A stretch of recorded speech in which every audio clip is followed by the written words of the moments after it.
This show may contain mild language and mild adult humor. Listener discretion is advised.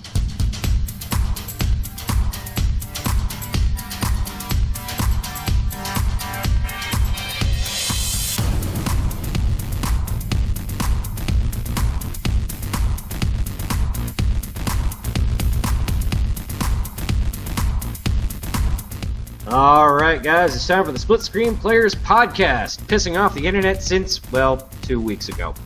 This is episode 2, recorded on August 27th of 2014. I am Scott, joined of course by Joe. Hey, what's going on, guys? And John. Hi, everybody. Hello, Dr. Nick! Have you guys been watching the Simpsons, what is it, the marathon on FXX? No, I haven't had a chance to. I knew it was running, but no, I didn't check it out yet. Aren't they running like every single episode from the first? Yeah, that's crazy. Every episode. It's Damn, just dude. psychotic. I don't know why anyone would want to actually watch all of that Simpsons. That's just a bit much. You're gonna be sitting there after a couple hours with a fucking pool of spit near your feet and being slouched over to watch it. That's just too much. Too much Simpsons. I know that might be blasphemy to certain people, but anywho, so welcome to the second episode. By the time this show goes live, we are still going to be accepting whitelist applications for our Feed the Beast Lite 2 server, which goes live on Friday. So if you have not already applied for that, do so now. We've already had over 100 people try to log on to the server, because Swenson Gaming decided to put the link on the server lists a little early, and it's kind of humorous trying to modify anything on the server and saying, this person's getting kicked, this person's getting kicked, this person's getting kicked.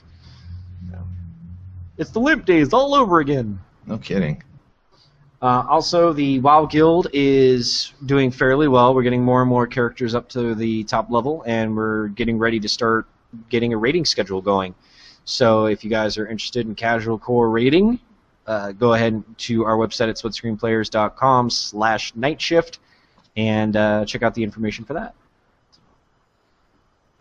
John, since you actually got the better Earl out of this, why don't you go ahead and tell us what this episode's Shady Earl is? All right, the site we did was reddit.com, and it becomes www.5z8.info/cockfights_T2N4KS_Taliban-meetup. Well, you know, from what I understand, there is a lot of Taliban on Reddit. I guess. And there's certainly a lot of cockfighting. I think any social media is filled with a lot of cockfighting. It's funny because after we picked this shady URL, I went on Reddit and I typed in cockfight, and there is a subreddit for it. Oh, man. Oh my god, that's too funny. Oh, Reddit. Do you have anything that's not a subreddit? I mean, it's ridiculous out of all the subreddits you can find on there. I mean, there's a subreddit where you can buy used panties. That does not surprise me. Yeah. So what have we been playing this week? John, let's start with you. Well, I mean, I wouldn't say the whole week, but I just started playing Titanfall. Origin had it for free for 48 hours, so I downloaded it and tried it, and I'm liking it. It's pretty cool. It's fun to play with like big mech bots or whatever you want to call them. But I was playing some Minecraft, uploaded a couple videos, and I've been playing The Last of Us, but the online, the multiplayer, the factions. So I suck at that, but that's what I've been playing. Yeah, I can imagine. I don't think I'd do any better on factions right now anyway. I Yeah. have no practice on Last of Us, so. Joe, what about you, man? Oh, I mean, I've been playing a couple of things here and there. I was diving into Minecraft a little bit on the SSP server. Didn't really build anything, just collecting supplies right now. But I've just been tooling around with Brutal Doom and some other Doom mods. There's one in particular called Empathy, that I've been playing that lets you play as some of the monsters in the game, so that's been pretty cool. Nice. Just going around slicing people up as a bear and throwing them across the level and whatnot. Unleashing rage is awesome.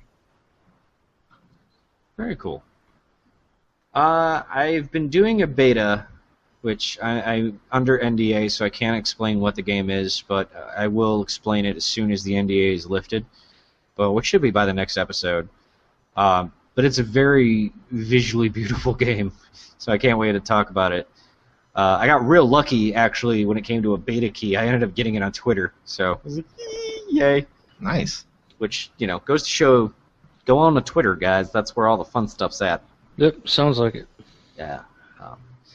So there was that. I've also been playing a lot of Pokemon X on my 3DS, and that's a funny one too because I found it's part of the story, but I actually got to the point where you see your game's legendary Pokemon, and I was actually with a friend who has the Pokemon Y version, and he saw me catch my legendary with a quick ball.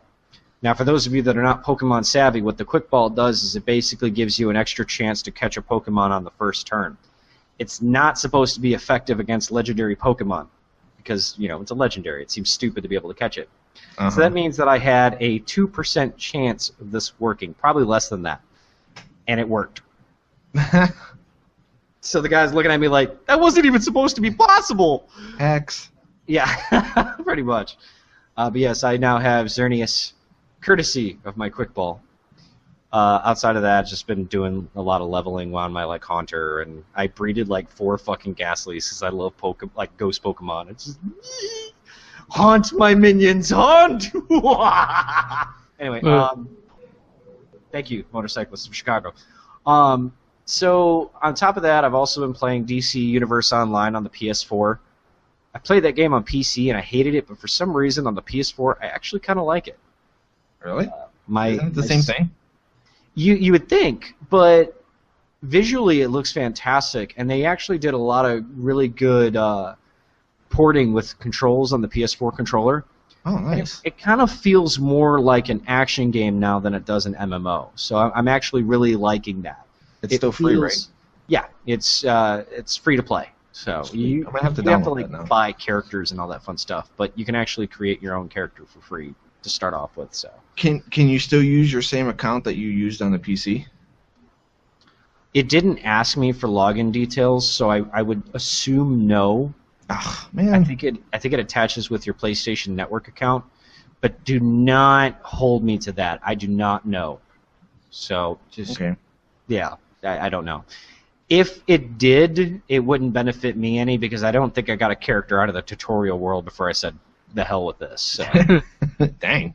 I don't know what it was, man. I didn't. It felt like every other superhero MMO. I mean, I've played City of Heroes, I've played Champions, and both of those games, and don't get me wrong, I liked City of Heroes, especially the City of Villains expansion, but I just could not get into them as much as I thought I would. But with the PS4, I actually kind of like DC Universe Online. It doesn't feel like a superhero MMO to me. It actually feels like a third-person action game, which I like. Nice. Cool. I'm going to have to download that. I was hesitant because I was like, oh, I already got this on the PC. Why am I going to download it again? But from what you're saying, it feels like a whole new different type of game, so I think I'm going to have to give it a shot. Yeah, I mean, give it a shot. And the price is right. Yeah, right? It's not like you're really investing in anything, so... My bandwidth. Yeah, well... Do you pay for bandwidth? No, not really. Well, then shut the fuck up and just try it. Still. God dang it. But yeah, on top of that, I've been playing a little more Infamous Second Son, trying to, I guess, beat that. And it's a lot of fun. I'm enjoying that game still. I tried to video record me dying by the porta potty, but now it doesn't want to work. Crap. It doesn't want to do it now. I got close to dying, but it didn't let me die. And I'm like, God dang it, now everyone's going to think I'm lying. Right. Now that you want to do it, it's not going to let you. Yeah. It's the game messing with me, man. And then, of course, I've been playing some Minecraft and World of Warcraft as well. So that's it for me. As far as new releases worth noting, Diablo 3 came out for the PS4. I have not been able to play it yet, but I got a buddy who has played it, and he actually is enjoying it very well. That game is designed for a controller, so that's awesome, versus PC where it's mouse and keyboard only, which I hate click-to-move games. Yeah, I heard that game breaks your mouse button. Like your left click and stuff, because you're constantly clicking. You don't click... I mean, in my personal experience, you don't click any more than you do in like a first-person shooter. Mm-hmm. So I don't believe that, but I don't know. You do get some like pretty gorilla-like palms touching those mouses and crushing those buttons, you know. So Yeah. so yeah, I mean it's possible. Any games you want to note about that came out in the past couple weeks? No. Nothing that I can think of that comes to mind worth noting. Joe? Nothing on my end either. Fantastic gaming journalism at its finest. Right. All right. So we're going to move on to the gaming news.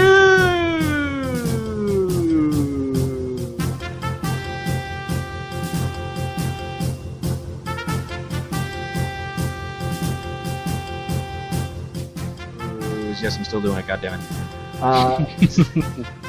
First item on the docket, it's probably the biggest one too, but of course, you know, go big or go home. Yeah. Amazon is going to buy Twitch for nearly $1 billion, and I feel like I have to do the Dr. Evil Pinky thing. Yeah. And they're going to do it later this year. It's already been scheduled out, from what I understand. Wow. And the actual estimated amount was $970 million. Damn, dude. $970 million. Somebody got rich. God damn Oh, it. yeah. Kidding. A couple notes here. Amazon and Twitch. Let me try that again. Amazon and Twitch optimize for our customers first. That is definitely not proper English. There we go. So, take 3. Amazon and Twitch optimization for our customers first, and are both believers in the future of gaming. Still not completely proper English, but we're going to go with it anyway. This, of course, was said by Twitch CEO.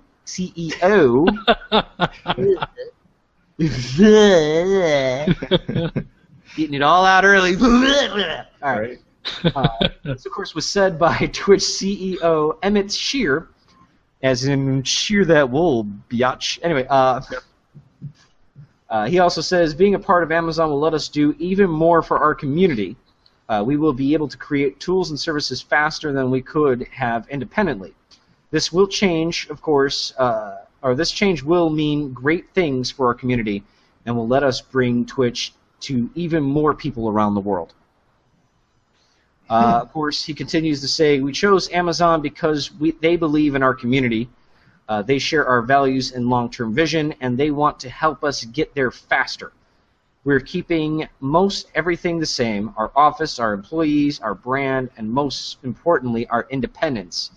But with Amazon's support, we'll have the resources to bring you an even better Twitch. And of course, the last thing to note is that there is absolutely no word on if Amazon is going to integrate their services like Prime into Twitch. So that's something to kind of think about. So let's start with this. I mean, obviously, there's pros to Amazon buying Twitch. One of the pros being that with a greater source of income, they can, of course, hire more people to manage their servers and manage bandwidth and all that fun stuff. What do you guys think about that so far? I mean, do you think Twitch can benefit mostly from this sort of increased income? Oh yeah, of course. I mean, they're already pretty good now, and then with the money that Amazon could be backing them up with, I mean, sky's the limit. You know what I mean? I don't know if I would say they're really good now. I mean, in order for you to get a delayless stream, you basically have to have a great number of subscribers, and you need constant viewers in the thousands. If you don't have that, you basically get like a minute delay on your streams. Just because they got to force the bandwidth over to the more popular channels. Which, don't get me wrong, I understand that, it just sucks for upstarters who are trying to, get out there to try and get to that point. Yeah. It sure. creates a hill system where it's easier for the top people to climb up and be more popular than it is for the people at the bottom who have to kind of claw their way up. So, but outside of that, I mean, when you consider everything that Twitch offers, yeah, I mean, they're the king of the mountain when it comes to streaming services. Mm-hmm. Yeah. What about you, Joe? How do you feel about everything? I mean, if they can work that out and get more bandwidth, more servers, more people to manage that's the server list, that could be good. Yeah. I just hope there's no like negative changes because of that. Yeah, I mean, the thing that I'm worried about, and obviously I had to put this in the document, is that with Amazon owning Twitch, you got to imagine that there's going to be a more strict policy involved as far as what streams contents can have. Mm-hmm. You got to also imagine that Amazon's going to have a pretty fair share of what the ad revenue is going to be. And of course, that ad revenue those ads itself might actually be more Amazon-based now that they have kind of their hands in the pies of Twitch. And then my biggest fear is that they're going to start using Prime for certain functionality. Like, for example, right now Twitch has Turbo, which basically allows users to pay, what is it, like $5 a month, I think. And with that, is it $8 a month? I think thought it was so. $5, but anyway. But basically, if you're a Turbo member, you don't have to worry about watching ads on streams. Now, what would stop Amazon from going, oh, well, we'll take out Turbo, but you got to be an Amazon Prime member now to avoid watching ads. I mean, that's something that we would need to worry about, especially because not all of us are ready to drop $100 a year to have Prime. Yeah, Yeah. exactly.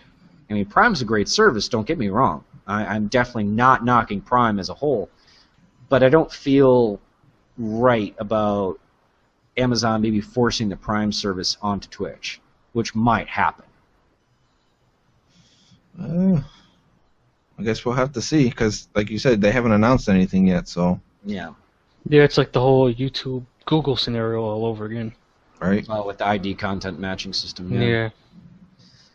Yeah, I mean, it's too early to tell what the changes are going to say. I mean, obviously, with Shear's comments about how they're going to pretty much remain the same, there's not going to be any drastic changes, which I think that's more optimistic than reality. Mm-hmm.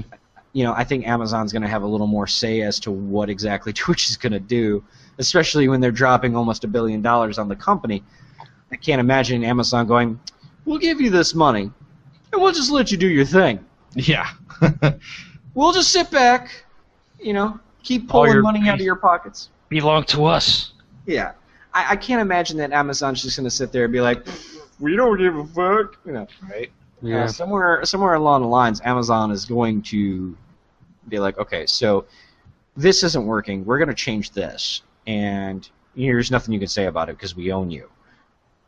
You know what I mean? Pretty much. It might be something that's going to happen. So, but it's too early to tell. Obviously, we'll figure it out later on. But a lot of people that are going around going, well, hey, at least it's not Google. I don't know if that's necessarily an appropriate thing to say. Yeah, Google obviously had their back against the wall, and they had to do an ID content system to ultimately protect themselves and their partners. But Amazon's an even bigger company too, and you got to imagine they're going to have to do the same thing. Yeah. Any thoughts before we move on? No, not by me. All right. We're going to move on to the third story, actually. I'm going to bounce back to the middle one later on. So this one is actually posted by Forbes, the business website. They have an article by GameStop CEO that says that they are confident that Nintendo's Wii U can still be a hit. Some of the main points on this is that Hyrule Warriors has been released in Japan and ultimately tripled the sales of the Wii U over the PS4. Whoa. Now, the PS4 is not doing terribly well in Japan, so keep that in mind. But that's still a pretty good increase. Yeah, that's crazy. The company, however, has lost third-party titles such as Assassin's Creed and Call of Duty, but it's ultimately arguable that those were strong IPs for Nintendo anyway. I don't remember anyone going, oh my god, if you've played Call of Duty, you gotta play it on the Wii. Pretty much, dude. I don't think I've heard anybody say that. So, I heard more cursing about it than praise. yeah, I don't see that really hurting Nintendo as much as people might think. I don't see that. Forbes goes on to state that after E3's presentation, Nintendo is doing exactly what they're supposed to do: focus on strong first-party titles to gamers who are interested in the Wii U. We've already seen this with Mario Kart 8 and now Hyrule Warriors. So Nintendo is obviously focusing on their core audience. They know that they have strong IPs such as Mario, Link, Metroid, and they're really kind of pushing those titles out. With the upcoming releases of Hyrule Warriors, Super Smash Bros., and a new open-world Zelda game, GameStop feels certain that the console sales will increase here in North America as well. And the last note on the docket is that Nintendo has in recent history been capable of resurrecting unpopular hardware. The DS and the 3DS is proof that even with a slow start out of the gate, a console can still succeed once the games come out. And the main reason why I say this is that with the 3DS, it was not selling well at all. I mean, they had a price tag, what was it, like $350 out of the gate? Yeah, that was a bit ridiculous. And it dropped like really quick. After a while, like it got down to the point where it was $250. And even then, like especially during the holidays, it went on sale as cheap as $150. That's when I got my XL. But once Pokemon X came out, once word that the new Super Smash Bros. Was going to come out on the title or on the system, all these games got promised, and a lot of those games have been released. The 3DS is now one of the top-selling mobile video game consoles out there. So I mean, Nintendo knows what they need to do to sell these consoles. It's just a matter of getting the games out. Yeah, because what's the point of having a console, nobody wants because it has no games that they want to play on it. Yeah.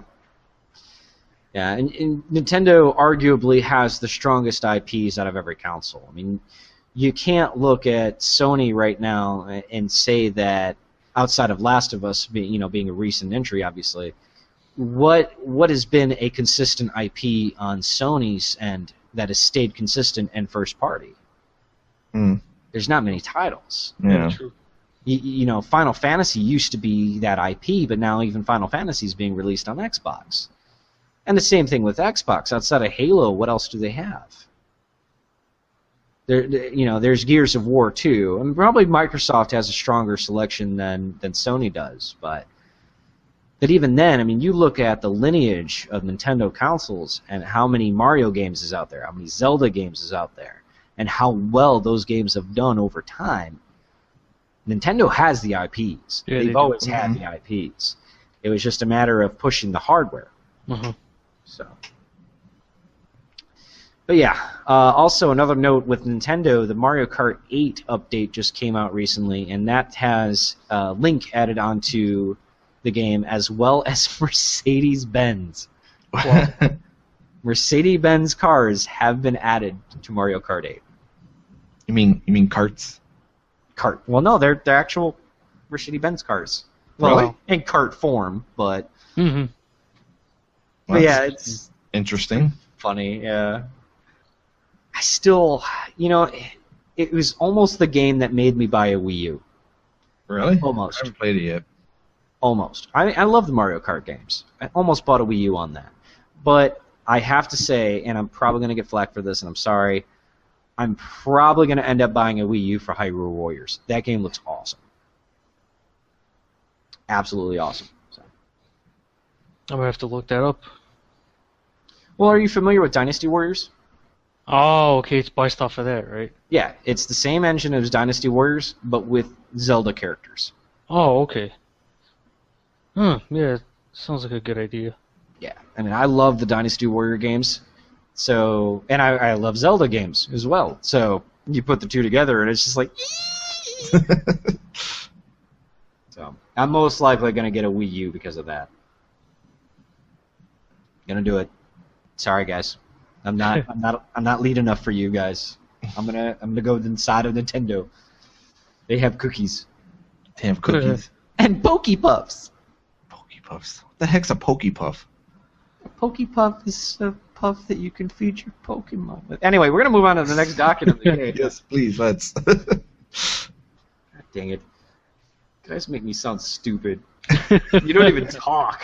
God damn it. Anyway, here's one that we can all chime in about. There has been some online attacks that have crippled Sony's PlayStation Network, League of Legends, and Blizzard servers, which of course affects Diablo 3, Hearthstone, World of Warcraft, and StarCraft. Blizzard was hit on Saturday with service mostly restored by early Sunday. League of Legends was attacked on Saturday. They also redeemed fairly quickly. Sony probably got the biggest backlash out of all this attacks. The PlayStation Network was pretty much down for quite some time, and they are just now saying that they're back up. Actually, I think there was earlier Tuesday where they were talking about how everything should be back to normal. The attack also included a bomb threat hoax on Sony Online Entertainment's president John Smedley, which caused the flight to be grounded and ultimately diverted for security reasons. Wow, man. All because someone on Twitter said, "I think there's a bomb on that plane." Wow. Wow, that's all it takes? Unfortunately, ever since 9/11, yes. Lastly, it was more of a personal note. The common misconception that people have with, especially the PSN users, is that they are afraid that this is a hack. It's not a hack. It's actually a DDoS attack, which what a DDoS attack does is a denial of service attack, which floods the server with tons of, "Hey, look at me! Hey, look at me!" requests. And what it does is it forces the firewall to focus on all of these little pokes. And after so many requests in such a short amount of time, the firewall literally kind of, throws its hands in the air and goes, "Nope! Nope! Run! Go!" And of course, when you're playing games that are server-based, if the firewall isn't able to send commands to the client and the server, your game stops working. Yeah. No personal information has been hacked. I don't think any personal information will be hacked. This is simply a bunch of somewhat mediocre hackers who are having some fun at our expense. Yeah, a lot of people were worried about that because of the whole PS3 back in the day when PSN got hacked for the PS3, and everybody was thinking, "Oh crap, it's happening again." But yeah, that was in 2011. I remember that. They actually just recently settled on that class action lawsuit against them too. Really? Wow. Yeah, that just happened this year. They had a class action lawsuit against them for all the people who ultimately had their personal information taken. So it's like, but no, that was nasty, man. Oh, it was real nasty. But it's nothing like that. PlayStation Network users, you can rest safely knowing that you do not have to worry about canceling your credit cards again. Oh, well, that's a good thing. Well, just as a precaution, like for my PSN Network account, like I don't have none of my information on there. I use those prepaid cards. Same here. Yeah, just in case. I use mine. I use my actual credit card information because, one, I'm lucky enough to have a credit institution that will protect against fraud, so I'm not terribly worried about that sort of thing. Also, I'm maybe ignorant enough to believe that if you deal with such a wide-scale hack, your dumbass will actually take the time to protect yourself against another one. Yeah. I could be, again, being a bit too optimistic about that, and I think you guys are taking the correct path. But personally, I put my credit card on there. If it's going to get hacked, I do have fraud protection through my credit institution. So yeah, I got that too, just in case. But I am protected. I'm by no means saying, yeah. I got my Trojan. So. Yeah. Anyway. So any final thoughts before we move on? Just hope they get that straightened out. Yeah. Well, I mean, it's done by what supposedly is called Lizard Squad, and they're the ones that are supposedly doing the DDoS attacks. There's no confirmation as to if they actually are doing it or if they're just claiming that they're the ones doing it. But for the most part, it seems to be kind of mellowing out now. But it did create quite a bit of hell, especially when people's flights are being diverted for security. Oh yeah, not to mention all the servers and stuff. Like nobody could play anything. They shut everything down for maintenance to stop all this nonsense. Yeah. So yeah, and because people got bored and wanted something to do. Yeah. It's stupid, but what are you gonna do? All right, so we're going to take a few minutes to have a word from our sponsors, and then when we come back, we're going to have some Tech Talk with Joe. So stay tuned. I think we all have shopped at Amazon by now, the online megastore that has just about anything you can imagine. But have you ever checked out Amazon Prime yet? Prime is a fantastic service by Amazon with some incredible benefits.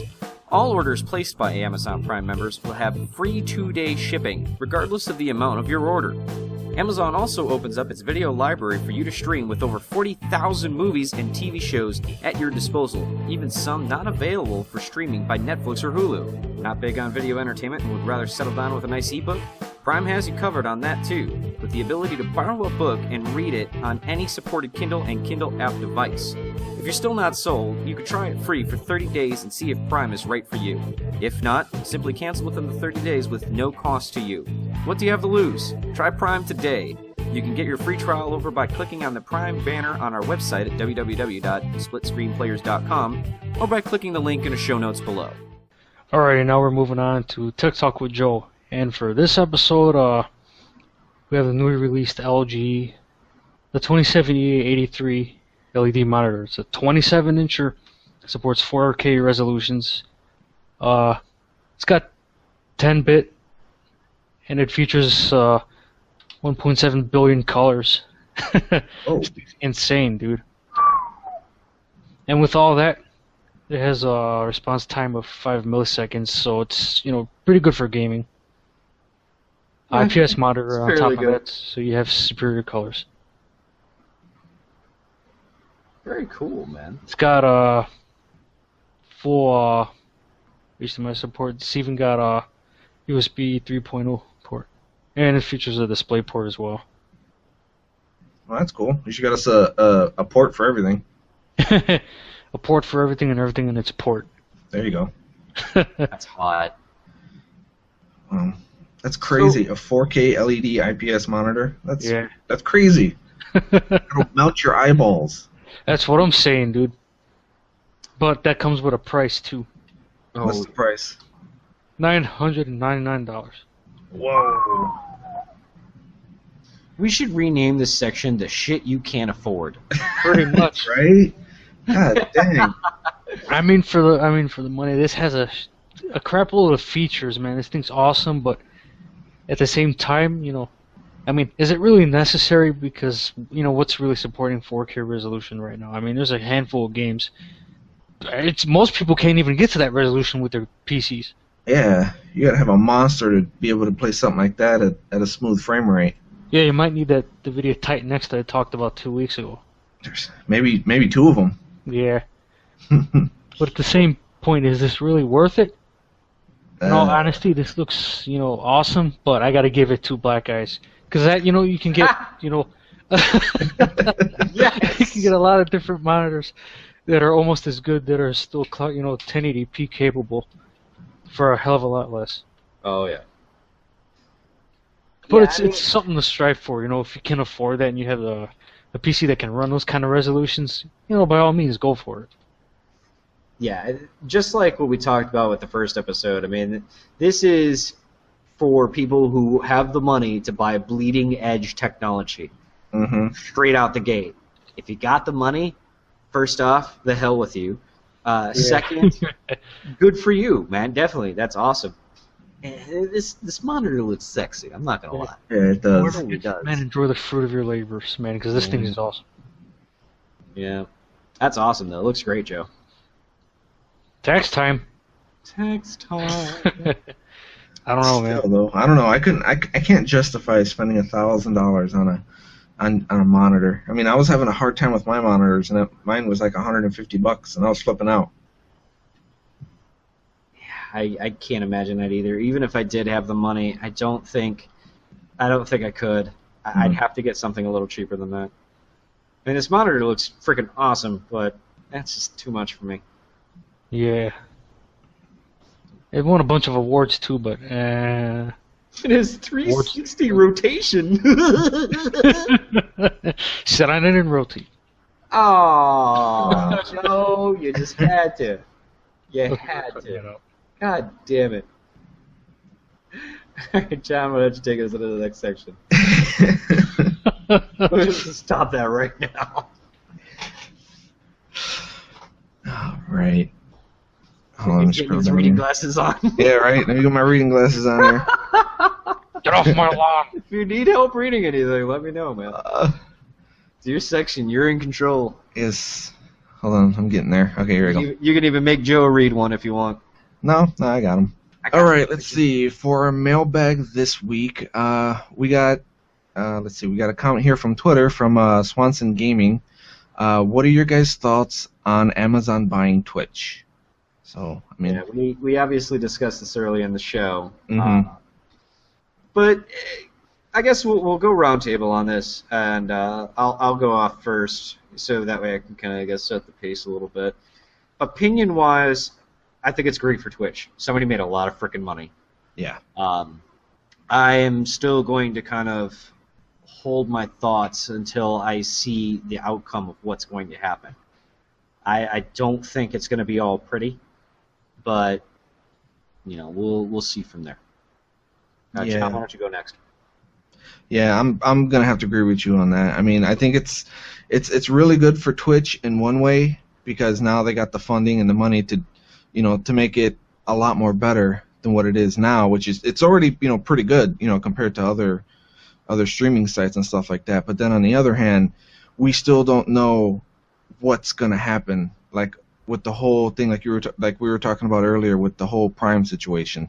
If they do implement the Prime with the Turbo, no one's going to be able to, afford. Well, not everybody is going to be able to afford, $100 a year just for that service, just so, to get rid of ads, and a couple of the other little perks. So, but hey, only time will tell. We can't really comment on it because nothing has happened. Yeah, exactly. Joe? I'm just going to sit back and watch what happens. So you have no opinion on it at the moment? So you have no opinion on it at the moment? It's kind of a double-edged sword. It could be good, like what we talked about with the extra cash that Twitch can get, but I'm kind of leaning more towards the bad side, because what if there's a lot of restrictions on what you can stream? And what if they charge you to start streaming? That's a good point. I mean, that's I made the thing a joke I earlier, about the most, actually. Wow, I hope they don't do something like that, because I think that would hurt them. Well, I was having a conversation with a couple of people from the FTW side of things, and one of the things that I mentioned is that there's also the possibility that you might have to have Prime to stream in 1080p. Oh, wow. That's something that could happen. That all kind of depends on how Amazon handles it, I hope not, but I don't know. I don't see Amazon being like a bully in that sense. I don't know. That's like the best word I can think of right now, but yeah. I don't know. I think they're a pretty good company. I don't think they're gonna add. They're gonna add their little things to it, but I don't think it's gonna be to the point to where it's stuff like that where you need Prime. If you want to stream in 1080p, and if you don't want ads, you got to have Prime as well, and you got to pay for this to get this, and pay extra for that. But I don't see Amazon doing stuff like that. Fair enough. Alright, so I think we're ready to move on. Alrighty. This next one is right off our website, and it's from our buddy Gunther Corp. Gunther. All right. He starts off. Hey guys, long-time listener, which is, he's been with us forever. Yeah, since like episode 3 of Limp. God dang. All right. Just a couple of questions. First, Uh, what would each of you consider to be your favorite game of all time? So, let's see. For me, I'd probably have to say The Last of Us. You know, that's a masterpiece, I think. What do you guys think? I would probably lump it all into one game, but Mass Effect 1 through 3 would be my favorite of all time. They just had a little bit of everything for me that I enjoyed. Joe? For me, I was looking at a lot of games, but, as far as what I've been playing, with longevity, and what got me started in gaming, it has to be Ultimate Doom.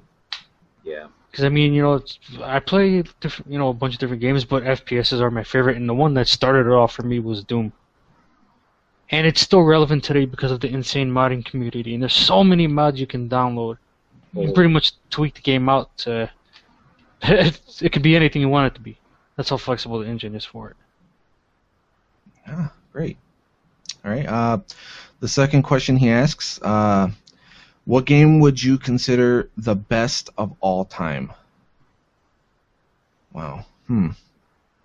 I don't think I have a one particular game that I would consider the best, the greatest game of all time.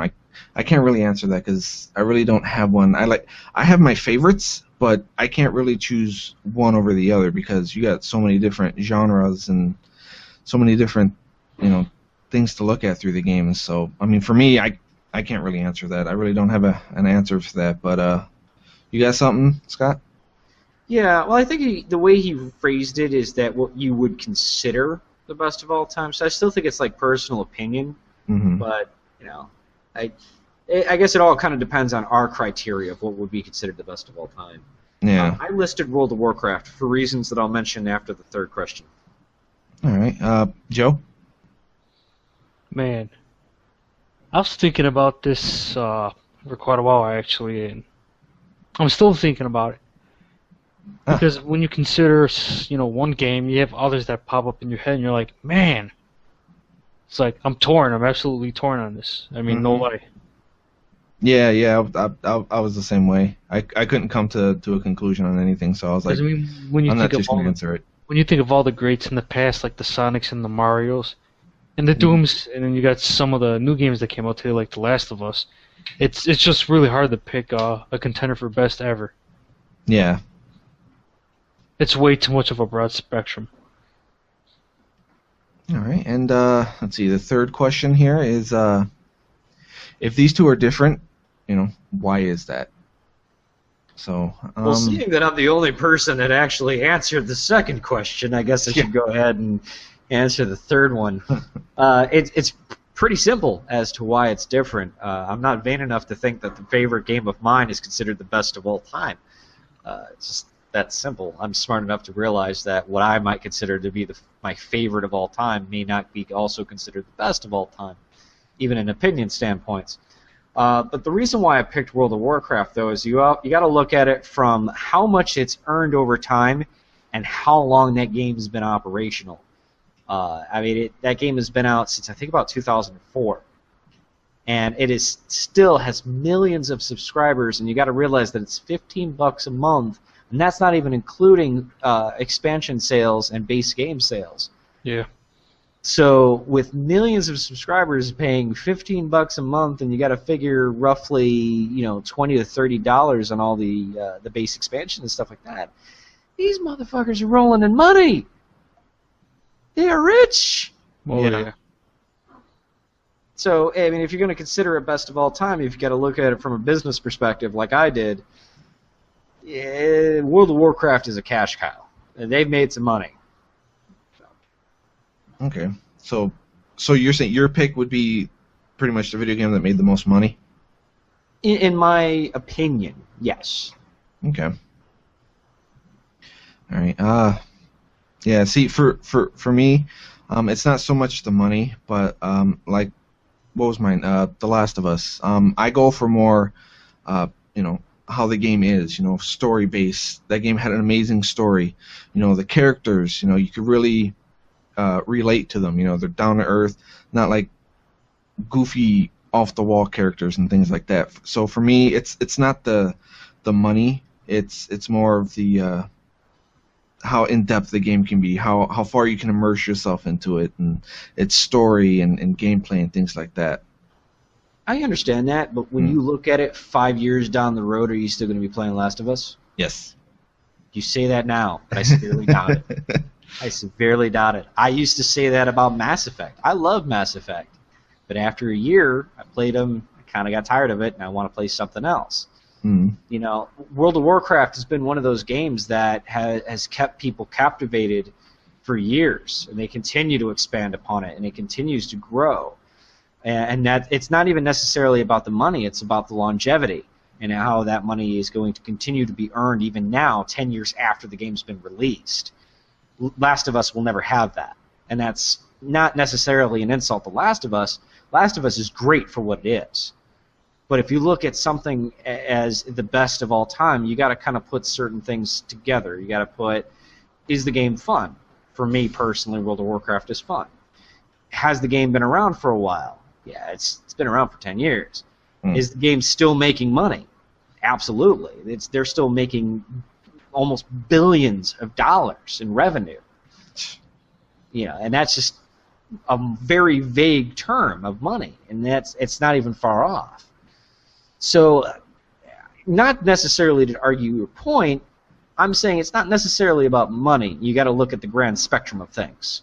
And in my personal opinion, and of course, let me rephrase that again, my personal opinion, World of Warcraft is definitely up there because of how long it's been around and how much money it's still earning.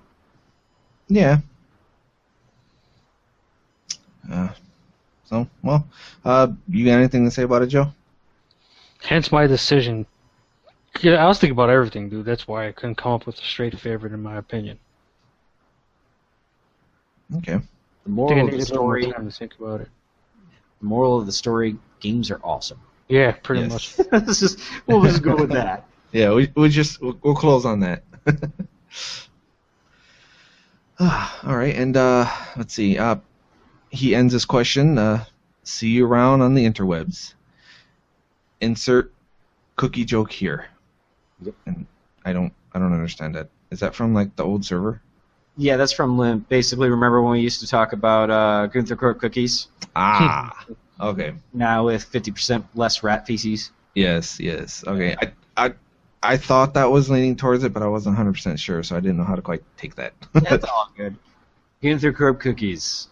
Now at Walmart. Anyway. All right, and the social media question is, what is your favorite type of pancake? Joe, let's start with you. What's your favorite pancake? Belgian waffles. Belgian waffles. I know it's not a pancake, but it's in the same family. Hey, it works for me. I have no arguments towards that. Those things are awesome, dude. After eating those, I can't really go back to pancakes. Although I may enjoy the occasional one, but yeah, Belgian waffles are where it's at, man. All right. Scott, what is your favorite pancake? Double blueberry pancakes from IHOP. Blueberry pancakes with blueberry syrup. It is just so blueberry freaking amazing. Yes! Wow. Dog, I heard you like blueberries. All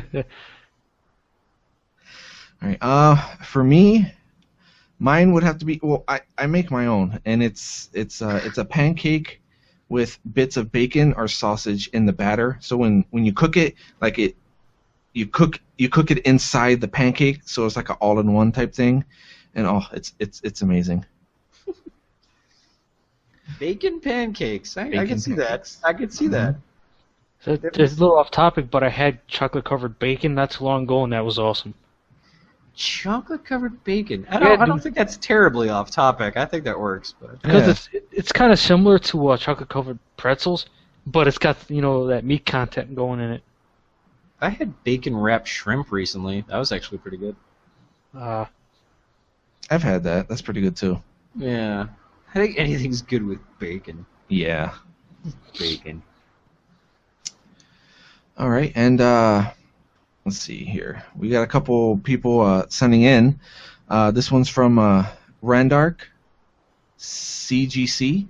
Mhm. His favorite is New York cheesecake pancake from IHOP. I've never See had the that. description on those? I won't lie, that sounds pretty good too, man. Dude, have you read the description on that thing? That thing is freaking amazing. It's got cheesecake bites, little bits on it. Mm-hmm. And of course, it has cool strawberries, powdered sugar, and of course a whipped cream topping. Holy I crap! can't eat it because I can't eat strawberries, but if it wasn't for the strawberries, I would totally eat those. That's a dessert. Yeah. It sounds like a dessert to me. You know, I heard you like dessert with your breakfast.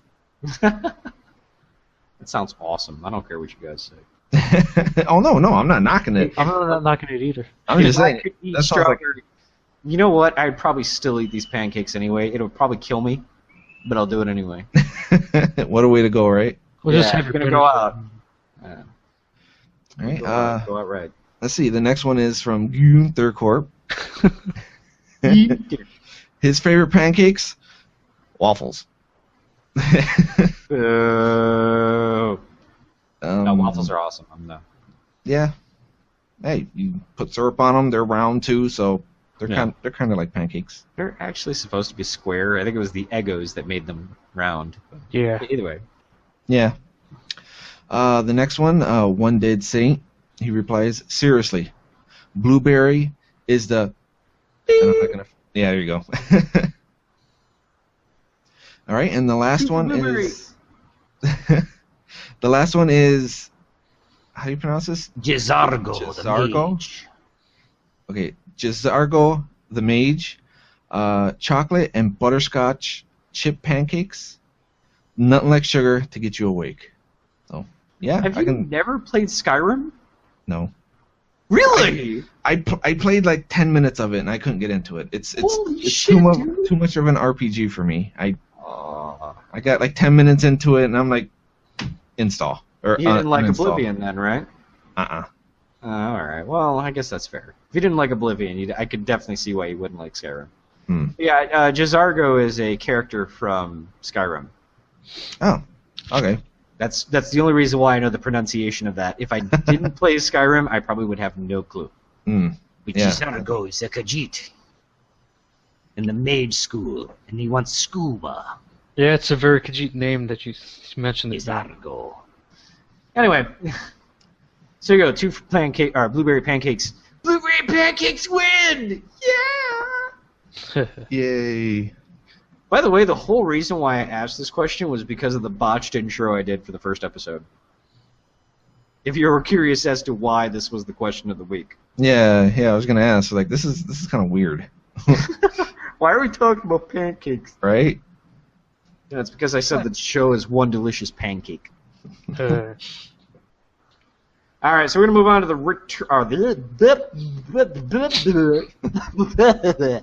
we're gonna move on to Retro Paradise this week, or this episode, I should say. We're gonna talk about NES and all of its 8-bit glory.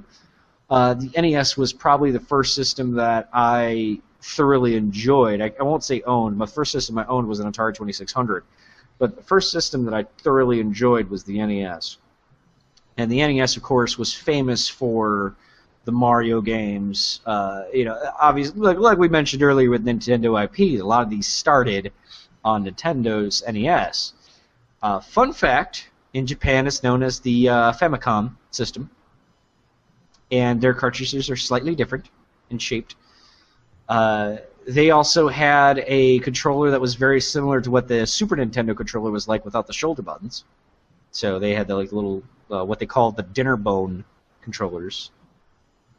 Oh wow, that's pretty neat. Yeah. And another fun fact: blowing into your cartridges actually did not help you. Yes, it did. Mentally, it did. Mentally, sure, but blowing into your cartridges to quote unquote remove dust does not quite work. There's actually a very awesome video on YouTube that explains the theory behind it, how it got started, and why it just does not work. But needless to say, we wanted to ask our little round table here what our favorite NES games was. Some people had issues picking NES games, not naming names, but we got some names down here. So Joe, why don't you kick us off here with a couple of your favorite NES games? And so far, the standards have been Battletoads, Metal Gear, and Legend of Zelda.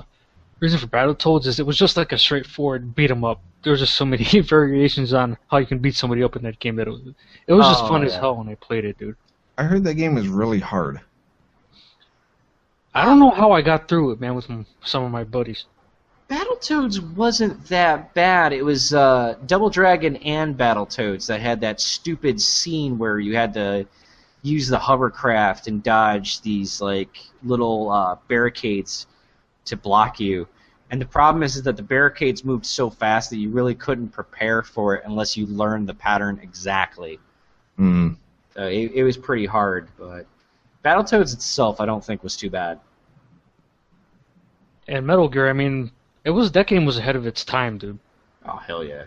It definitely was, man. I kind of want to go back and, give it another playthrough. And Legend of Zelda, because that was just like one of the most epic games I ever played. I mean, my jaw dropped when I was a kid playing that. I was like, holy crap, dude. This is awesome. Oh. Don't hold it against me, but I've never played a Zelda game. How dare you? You get the off my show, god dang. Ah! Oh, man. No, I don't blame you. There's actually a few people that I know that have done the same. They've never gotten into it. You're not an RPG guy, so I can't imagine you really getting into them in the first place. So. Oh, man. All right, well, let's see. I lost my doc for a second because I suck at life. John. Yo. What have you played on the NES? The only two games that I've had on that system was the original Super Mario, which, of course, I'm pretty sure everybody had. Came with the system. Yeah, it came with the system. It's freaking Mario. And then the second one, Punch-Out. So and that was another freaking hard game. I never beat it. Like, I got all the way up to, what was his name? It was the real fat guy. Like, you had to hit him in the stomach. Oh, King Hippo. Yeah. I could never get past him, and then it got to the point where, screw it, I ain't playing this no more. And then I just went outside. Before people go fact-check crazy, John meant Super Mario Brothers, which was the original Super Mario game. Anyone that goes back and says, oh, no, that's not the original Super Mario game, there was the one in the arcade. Shut up. And then, of course, Punch-Out, Mike Tyson's Punch-Out from the NES. And I actually got to Mike Tyson. I could not beat Tyson, though. Could not do it. He is just BSingly hard. Really? I remember getting so mad that I threw my controller, and my parents got so mad at me because they're like, that controller costs you money. What are you doing that for? And, like, I actually dented the wall because I threw it so hard. Was the controller fine? The controller was fine. Huh. But the wall got dented because, back in the day, they actually made these controllers pretty solid. Yeah. The NES controller was that rectangular fucking thing. It came out of the system, but, man, like, that controller itself, that could, like, be dropped from a 20-story building and still be used the next day. Mm-hmm. Things were built to last. Oh, yeah. But, yeah, I actually had to sit there and I don't remember what the stuff was, but I had to kind of run it through the drywall to kind of cover the hole. I was like, sorry, Mom and Dad. They had you spackling at an early... Yeah, there you go. Spackle. But yeah, Punch-Out was stupidly hard, especially at the end. For me, I picked Double Dragon because it was the first side-scrolling beat-em-up game that I played and really, really loved. It was stupidly hard, but I dug it. The only reason why it was so hard, though, is that there was one level where you actually had to go through a specific cave entrance by pressing up, and if you didn't do it, it looped the level. Oh, so, wow. Of course, I didn't realize that the level was looping, so I'm sitting there fighting through, and I'm like, why won't this level end? And then finally I die. And, of course, there's no, like, passcodes for that game. You die. You start from the freaking beginning. And I got so frustrated. I never beat it as a child, but I beat it later on as a teen. Talking about a troll. Yeah, that was a pretty brutal thing. And then I loved Marble Madness. I don't know if any of you guys have ever played that. It was also ported to the Sega Genesis, but I don't know what that is. Marble Madness was a platformer puzzle game where you played as a marble, and you basically were going down the slope to get to the goal. Now, along the way, there's these little slinky things that try to eat your marble. There's acid pools that melt you. Just lots of like hazardous stuff that really made the game challenging. And the whole reason why I remember it is because at the time, I mean, the NES graphics were pretty limited, but this was in an isometric view, which, you know, for the people that are not linguistically, you know, anyway, as I prove myself wrong in that sense too. But anyway, if you don't understand what isometric means, it means that it's diagonal, and there wasn't many diagonal games on the NES. So to have like full 8-directional control of a character was like, whoa, what are you talking about? That's so cool. So that's what it kind of stood out for me. And the last game on here that I didn't put on the docket for a reason, because I know you guys have at least heard videos of this, and if you have not, look it up. The original Teenage Mutant Ninja Turtles video game for the NES. Oh my god, that game was brutal. That was brutal. Dude, I still remember this guy flipping out on it, man. Angry Video Game Nerd. Oh, yeah. I mean, Angry Video Game Nerd did a wonderful... And most of his videos are parodies, but that video could not be more accurate. You could just walk over it? You know, that one little block jump that had no leeway for jumping up. You could just walk over that? What the holy... You know. Yeah, that game almost had me throwing my controllers. Yeah, I mean, that game is brutal, especially the dam level where you have to swim through all those electrical weeds or whatever the heck those things were. Yeah, whatever those things were. Dude, that was impossible. I never beat that part. So another game I couldn't beat. I got past it, but not without casualties. Yeah, right. Man, I don't know how you did it, dude, but I couldn't do it. After like the 30th time, I was like, the hell with this. Well, what I ended up doing is I saved Raphael for that mission alone, because Raphael otherwise is completely useless. Like, his weapon's too short. It doesn't, you know, it does great damage, but it's too short to really make a difference. Yeah. So I saved Raphael specifically for that mission, and the only true hard part is not getting hit by those lasers. If you could do that, you can disarm the bombs in time. But if you end up dying, Raphael is the best one to lose, and you do get them unlocked back later on. But it was tough, man. But yeah, Teenage Mutant Ninja Turtles. Ugh. And speaking of something that just came into mind, another frustratingly hard game was for the Sega Genesis. It was called Subterranean. We're talking about NES today, Joe. I know. NES. We'll get the Genesis. I do plan on doing all the consoles. But yeah, NES. But it was just the topic of hard games that brought that up. I know. We just want to keep it on topic. Gotcha. Love you, buddy. Anywho, we do got people on social media who also wanted to chime in. DJ Pimp Daddy, of course, in his only fashion, said the ones that didn't require blowing. I assume he blew a lot of controllers. Or not controllers, cartridges. Yeah. Maybe controllers, too. I don't freaking know. Anyway. That's why I was worried about borrowing games from people, because I knew, like, when people blew the shit out of their games or their cartridges when I got them, like, man, You're going to say controllers. I was like, man. I created a dilemma. I was like, man, this thing stinks. Ugh. Clean with alcohol and all that. Getting their spit in your system. Yeah, the dirty kids that never brush their teeth, man. Wow, this took a different direction. Anyway, moving on. Don't blow on your cartridges, man. Or a dust can.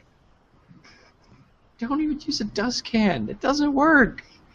Most of the issues comes from the pin contact when you actually put the game in and then drop it down. They get spread out over the game. That was the big problem, was that when it did it, that it misfunctioned a lot, or malfunctioned a lot. There we go, I can talk. Top loader systems are the way to go. If you want to get an old NES, get a top loader system. Yeah. That will eliminate 20 times the amount of issues than getting like a refurbished NES system. Yeah. Using Anyway, a VCR insert drop down thing. yeah, That exactly. sucked, man. It was a bad idea by NES, which Yeah. they fixed later on with the revision, but everyone remembers the old freaking monster that the NES was. Uh-huh. DPG Reviews, aka Dead Pixel Gaming, which also has a fantastic podcast, which you should check out, by the way. They picked Mega Man 2 and Castlevania. Castlevania was a real fun game, and what a hell of a series that became later on. Yeah. Still going too, man. Yeah, still going, very much so. Mega Man as well. Ginter Corp. Ginter. He actually picked a game I never even heard of, and I had to look it up to see if it was an actual game. Sure enough, it was. Rescue the Embassy Mission. He said I was really bad at it though, and I don't remember this game at all. Me neither. Holy crap! He must have got it from like the $1 bargain bin or something. I don't remember it at all, man. Wow. Oh my goodness. And then Randark CGC says, I hate to say it, but a tie between Castlevania 2 and Blades of Steel, which was the hockey game. Oh, Blades of Steel was okay, awesome. I remember that now. Dude, I never played it. Blades of Steel was awesome. They actually had like if you check a guy enough, you will get into a fight scene. You see them drop the gloves and get their fists out, and you actually kind of do like a small duking out kind of mini game. And it's That's cool. Awesome. Blades of Steel was it was awesome. Just gotta censor myself. It was awesome.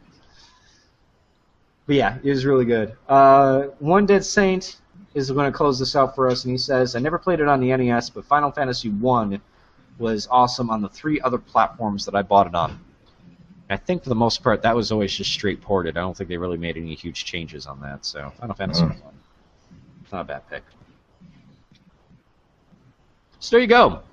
Next episode we'll probably pick another console, maybe even the Genesis, so that way Joe can talk about Subterranean. I think it's a great topic too, man. I'd love to talk about the Genesis, so that's fine by me. Yeah, we can do all the consoles. Yeah, we'll do Genesis next episode then. Let's Yeah. Good. Yeah. John, what's the next segment? All right, the next one is gaming on a budget. All right, I found 2 games. The first one, it's on Steam. It's The Walking Dead Season 2. All right, it's on sale now until Friday, I believe. It's 60% off, so it's $9.99. And if you played the first season of Walking Dead, you're gonna love this one too. I personally, I love it. I played the crap out of the first one. I beat it. Didn't like the ending, but I'm not gonna go into that. But I haven't started playing the second one yet. I have it. I'm gonna, but I'm excited to. So, and for $10, I mean, you can't beat it. And then the second one is Titanfall. Now, I was talking about this at the beginning of the show. Origin is having a special thing. I don't know how long it's going on for. I didn't even know it was going on until I logged in and was going to download one of my other games in my library and seeing, oh, what's this? They're giving you 48 hours to play Titanfall for free. So I was like, why not? So I went ahead and did that. And the game's also on sale. It's $29.99. I know it's not that big of a sale, but it's still something. And plus, yeah. And plus, you get the 48 hours for free to go ahead and try it out. So that's what I did. And odds are, I'm probably gonna buy it because I'm kind of digging it. For the little bit of time that I've had played, I was digging it. So That's cool. yeah, there you go. I'll Gaming try to on a look budget. real quick on when that ends. And nobody's really definitively saying. Yeah. No, that might be one of their like free games to play for the month. Could be.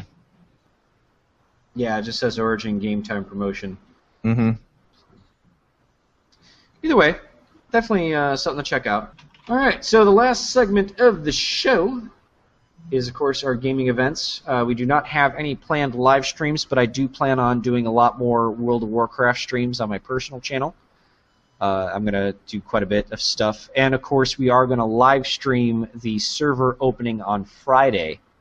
So anyone who is not on the whitelist can at least get a chance to check out the server. And we actually have a pretty sexy spawn world in there, so you should definitely check that out. Was there any other streams that you guys planned? No. No. It's hard, especially for me to make a schedule for something like that, because I tried it once, or every time I've tried it, something's going on. My internet provider is a real pain in the butt, so it happens when it happens. I mean, I can shoot out a what are they called? Twitters. On the Twitters? Twitter. I can do the Twitters on the Twitter. with the Can shoot twits. out a tweet. You're talking about tweets? There you go. I don't use the program. I don't know what I'm talking about here. But I mean, Remind me of my boss, and my boss is 80 years old. I just want you to know that. aw, you make me feel all old now. Yeah, well, you don't even know what tweets are. Come on, Tweets, man. Twitters.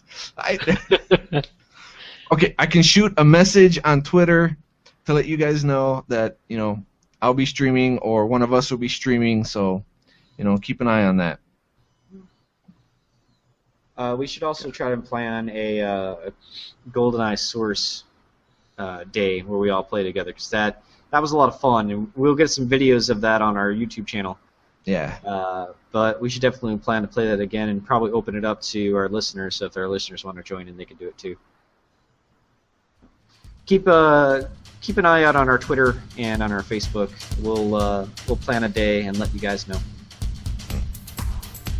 All right, guys. So if you want to get more info and stuff when it comes to our show, you can find it over on our website at www.splitscreenplayers.com. We also want to thank our sponsors, Engine.com. If you want to get yourself a clan site for your gaming community / clan / guild / kinship / whatever the heck you want to call it, head on over to our website and click on the Engine banner, and you can try out an Engine webpage for free. And if you like it, go ahead and check out their advanced plans and our ultimate plans. And if you want a reference to what your site's going to look like, the Splitscreen Players, Splitscreenplayers.com is an Engine site, so you can tweak it out to look pretty close to that, or you can tweak it out to make it look crazy. And Engine just offers a huge amount of flexibility. Also, you could get a 30-day trial for Amazon Prime through our website. If you click on that and click on the Amazon Prime banner, you can try that out today, and you will not regret it. Amazon Prime's awesome. Yes, it is. You can also subscribe to us on YouTube, hopefully not to bash us, just throwing that out there, at youtube.com/SSP podcast. We said the wrong URL last time because I suck at life. But this one is the correct one, and please subscribe because we will be putting our episodes, clips of our discussions, and of course multiplayer gaming that we have done on there as well. So go on there, subscribe, and let us know what you want us to play as well. And we'll do our best. On Twitter, you can find us at twitter.com/splitscreenplay without the ERS. You can find us on Facebook at facebook.com/splitscreenplayers because Facebook is nicer to us about a username. And of course, you can find our Steam community at steamcommunity.com/groups/splitscreenplayers. So that is it. I want to thank you guys once again for joining us. Join us again 2 weeks from now when we discuss stuff. Yes, stuff Yep. and more stuff. And Genesis games. We're totally going to talk about Genesis games. Yes. I could talk for like an hour on that. That could be a whole show right there. There you go. We're going to dedicate an entire show to Genesis games. Because YOLO. Oh my God. Hey, you still owe me an ice bucket challenge. It's coming. It's getting chilly outside. So tomorrow. All right, well, we're out of here, guys. Have a good one. See you guys later. Later, guys.